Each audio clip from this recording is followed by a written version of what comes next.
The greenback under pressure, why the US dollar slide may deepen. The US dollar, once unrivaled as the bedrock of global finance, finds itself under mounting strain after a historic downturn. Despite stabilizing in recent weeks, many analysts argue the currency's decline is far from over, with structural headwinds suggesting further depreciation in the months ahead. The US dollar index has already suffered an 11% plunge in the first half of the year, one of the steepest slides in modern history.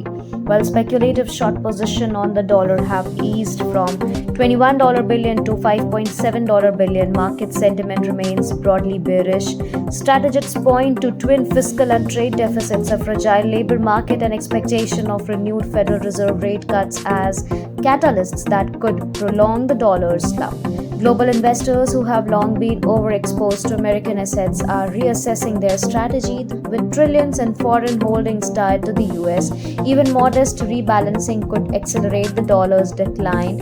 Asset managers have already stepped up currency hedging, and cheaper borrowing costs make such defensive maneuvers more attractive. The Fed's expected return to monetary easing threatens to erode the yield advantage that has historically buoyed the greenback.